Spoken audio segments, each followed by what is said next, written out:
하나님께서 우리에게 주신 말씀은 요한복음 7장 25절에서 36절, 요한복음 7장 25절에서 36절 말씀입니다. 한 절씩 교독하도록 하겠습니다.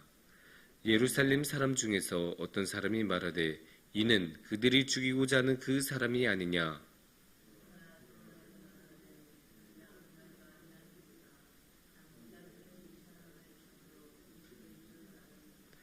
그러나 우리는 이 사람이 어디서 왔는지 아노라. 그리스도께서 오실 때에는 어디서 오시는지 아는 자가 없으리라 하는지라.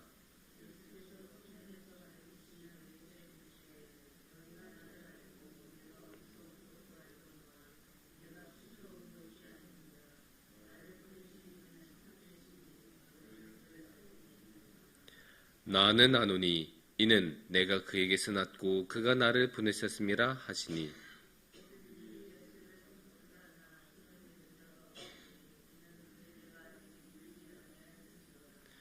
무리 중에 많은 사람이 예수를 믿고 말하되 그리스도께서 오실지라도 그 행하실 표적이 이 사람이 행한 것보다 더 많으랴 하니.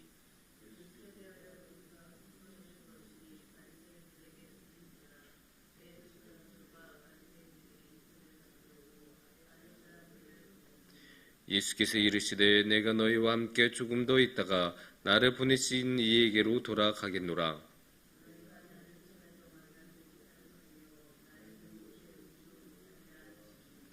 이에 유대인들이 서로 묻되 이 사람이 어디로 가기에 우리가 그를 만나지 못하리요.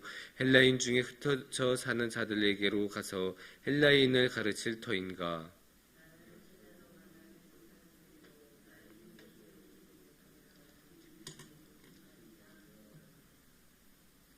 아멘. 예전에 어떤 이야기를 보면 새가 있고 곤충이 있었대요.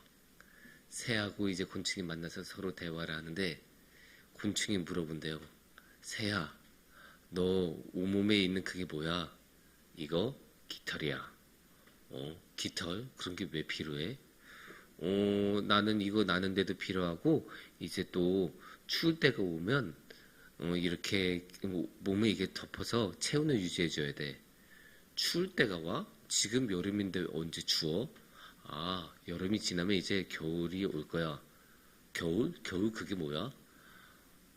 그 여름이 지나면 이제 추운 계절이 오는데 그게 바로 겨울이야. 아니, 그런 게 어딨어?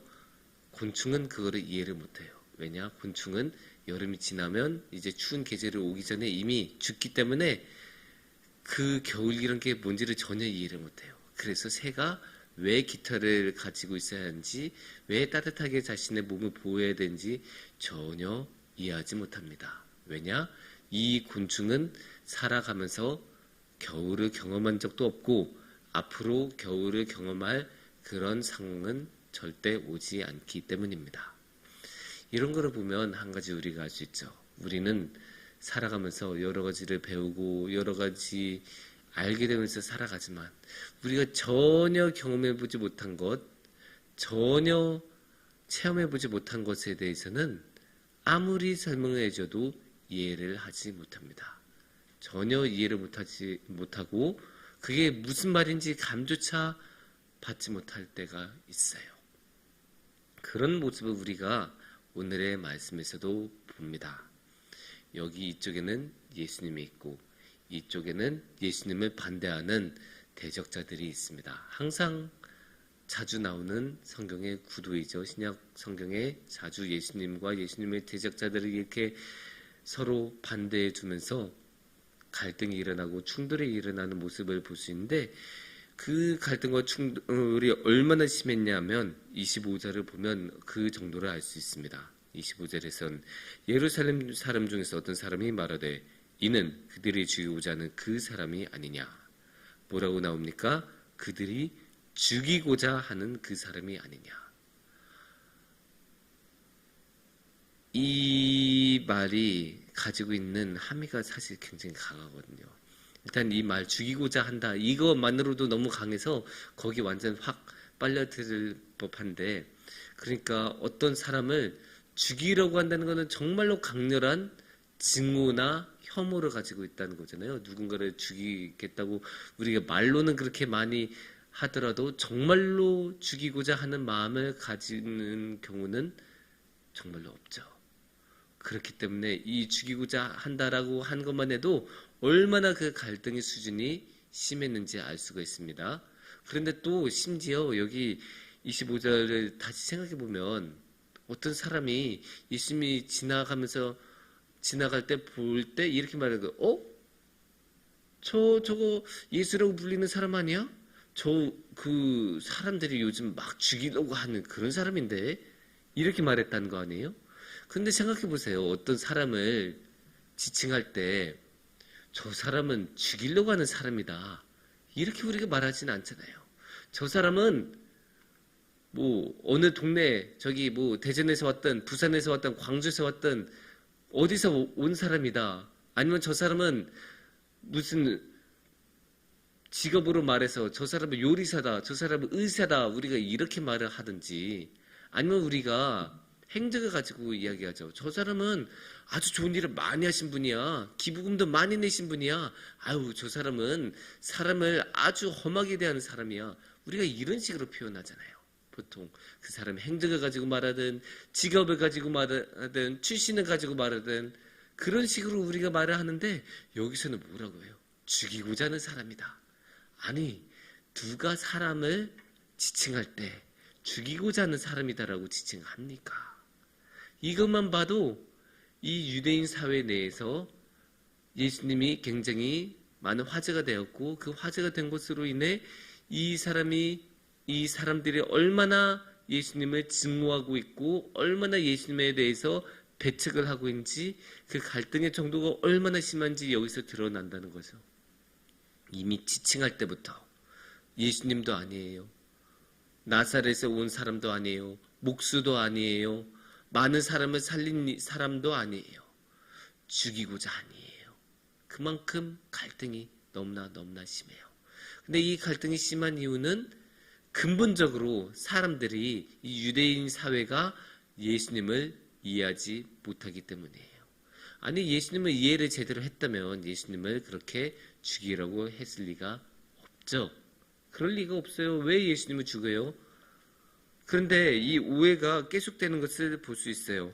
일단은 27절을 보시면 첫 번째 공격이 나오는데 그러나 우리는 이 사람이 어디서 왔는지 아노라. 그리스도께서 오실 때에는 어디서 오시는지 아는 자가 없으리라 하는지라. 여기 보면 이제 예수님은 자신을 그리스도라고 말을 하니까 그러니까 여기서 이제 나름 성경 구절을 가지고 반박을 하는 거예요. 예수님의 말을 그래도 그냥 반박하는 건 아니고 성경 구절을 가지고 반박하는 건데 그리스도께서 어디서 오신지 모른다. 성경에는 그렇게 나온다. 그리스도께서 어디서 오신지 모른다. 그런데 우리는 저 예수라는 자는 어디서 왔는지 안다. 왜냐면 예수는 저 나사렛 동네에서 왔었고 요셉과 마리아의 아들이기 때문이다.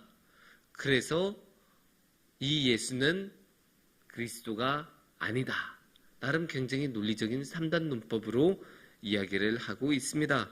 그런데 여기에는 아주 중요하고 깊은 오해가 들어가 있죠. 이 사람들은 자신들이 예수님을 안다고 생각하고 예수님이 어디서 왔는지 안다고 생각하지만 사실은 이 사람들은 예수님이 어디서 오셨는지 전혀 모르고 있습니다. 육신으로야 나사렛 출신이고 육신으로야 요셉과 마리아의 아들이지만 실제로 예수님은 영적으로는 그것보다 훨씬 더 깊은 하나님 우편에 앉아 계셨고 태초부터 말씀으로서 하나님과 함께 계셨다가 육신을 입으셔서 이 땅에 오신 분이시니까 사실은 그냥 요셉과 마리아에게서 난 것이 아니라 저 하나님이 보내신 이가 되지 않습니까? 그러니까 이 사람들은 예수님이 어디서 왔는지 전혀 모르고 있어요. 완전히 오해를 하고 있고 이렇게 오해를 했기 때문에 자신이 안다고 그렇게 자신감 있게 말하면서 예수님에 대해서 반대를 하고 그리스도가 아니다라고 반박을 하지만 이렇게 오해를 하는 모습 자체가 어디서 왔는지 모른다는 것을 보여주는 것이고, 그렇기 때문에 그리스도는 어디서 왔는지 모른다고 했었던 그 말이 예수님께 적용되면서 그게 반대로 예수님이 정말로 그리스도라는 것을 보여주는 그런 근거가 된 것을 볼 수가 있어요. 그러니까 그들은 지금 자신의 입으로 자신이 반박하려는 예수님을 고백하고 있는 거예요. 누구로? 그리스도로. 자신들이 모르고 있다는 것을 보여주는 것으로. 그런데도 이 사람들은 자신들이 무슨 말을 하는지 몰라요. 그래서 그냥 계속 반대를 하고 덮어놓고 반대를 하고 일단 반대를 하는 그런 모습을 볼 수 있고, 전혀 이해를 못하는 모습을 볼 수 있어요. 거기에 어디서 또 한 번 나오냐면 35절과 36절 말씀을 보시면 나옵니다. 35절 말씀을 보시면 이에 유대인들이 서로 묻되 이 사람이 어디로 가기에 우리가 그를 만나지 못하리요. 헬라인 중에 흩어져 사는 자들에게로 가서 헬라인을 가르칠 터인가? 나를 찾아도 만나지 못할 터이요 나 있는 곳에 오지도 못하리라 한 이 말이 무슨 말이냐 하니라. 전혀 이해를 못하고 있죠? 만나지 못할 곳이 어디란 거지? 우리가 저 사람을 왜 만나지 못한다는 거지? 전혀 이해를 하지 못하고 있어요. 예수님이 만나지 못한 곳으로 가겠다는 것은 어디로 가겠다는 거예요?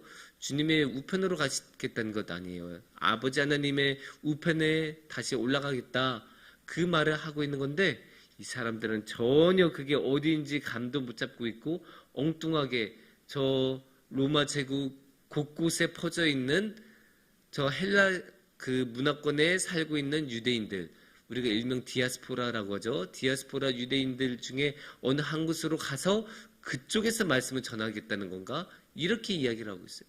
전혀 무슨 말을 하는지 알지 못하는 그런 모습을 봅니다. 그러니까 아까 곤충과 새의 이야기에서 이 곤충은 새가 말하는 겨울이 뭔지 전혀 이해를 못했기 때문에 대화가 통하지 않았잖아요.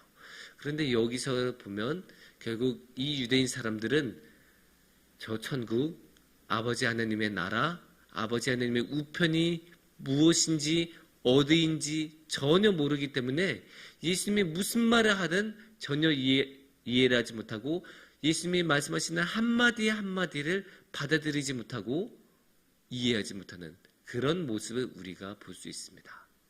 근데 사실 이렇게 이 정도로까지 이야기가 통하지 않으면 저 같으면 너무너무 답답할 것 같아요.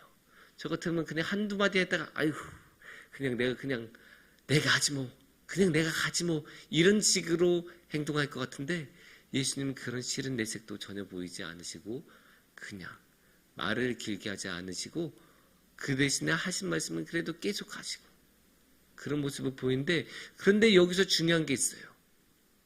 여기 보면 다 예수님을 반대하는 편 같기는 하지만 예수님의 편을 들고 예수님은 그래도 그리스도인 것 같은데 라고 말을 하는 사람들이 있어요.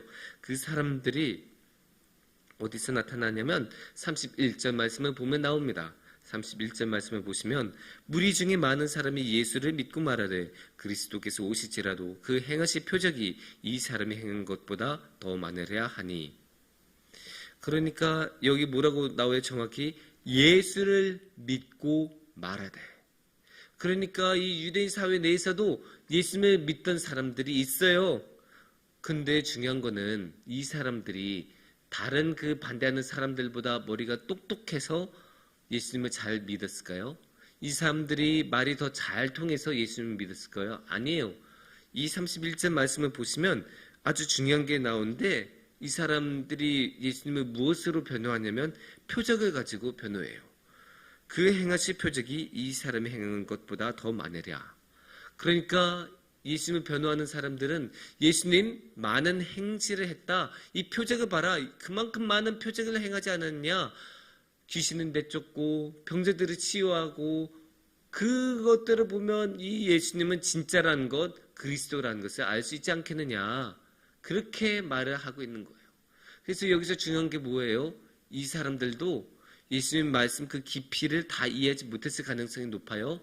하지만 이 사람들은 그 말로 변호하는 게 아니라 무엇으로 변호합니까? 예수님의 행실로, 예수님의 행동으로 변호하는 거예요. 그러니까 여기서 우리가 한 가지 알 수 있어요. 예수님은 말로 길게 하지 않으세요. 여기서도 오늘의 말씀에서도 보면 예수님이 그렇게 의외로 말을 많이 하지 않으세요. 그러면 무엇을 하시냐? 그냥 행동으로 보여주시는 거예요. 행실로 보여주세요. 사람들을 치유하고 사람들 곁에 있고 위로하고 아무도 곁에 있지 아니하던 사람들 그 사람 곁에 가서 정말로 겸상도 안 하던 사마리아 사람하고 함께 이야기를 나누고 함께 식사를 나누고 그런 식의 모습을 보여주는 거예요. 그냥 행실로 그냥 표적을 보여주고 100마디 말을 한 것보다 그냥 한 번의 행실로 보여주시는 거예요. 그러니까 이 사람들이 말로 해서는 못 알아듣고 말로 해서는 그 하나님 나라를 모르니까 하나님의 우편이 무엇인지 전혀 모르니까 이해를 못하던 사람들도 행실을 보니까 받아들이는 거예요. 표적을 보니까 수긍을 하는 거예요. 그래서 여기서 우리는 예수님의 그 깊은 사랑을 볼 수 있어요. 예수님이 아무리 말해도 이해하지 못하고 무슨 말을 해도 오해를 하는 그런 사람들을 대상으로 말을 전하거나 그런 사람들을 데리고 다니는 게 얼마나 답답하고 막막하고 힘들었겠습니까? 무슨 말을 해도 전혀 알아듣지 못하는데 얼마나 답답하겠습니까?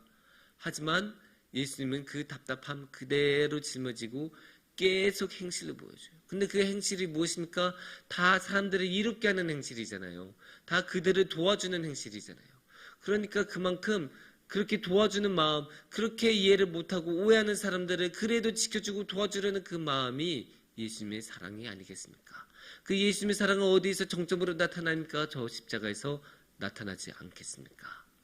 그것을 보면 예수님은 끝까지 사랑으로 행동하시고 끝까지 자신의 앞에 있는 그 사람들을 위해서 행동했다는 것을 알 수 있습니다.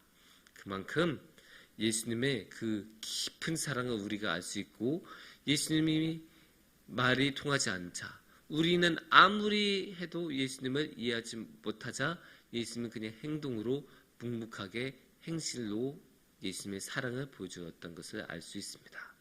그래서 사랑하는 성도님들 우리가 항상 그 주님의 그 놀라우신 행실을 기억하고 우리에게 행하셨던 그 많은 놀라운 행적들도 기억하면서 그 안에 담겨있는 그 깊은 사랑을 우리가 잊지 않고 살아간다면 우리가 언제나 아무리 우리가 주님을 이해하지 못하더라도 주님과 함께 할 수 있으실 것입니다. 함께 기도하겠습니다.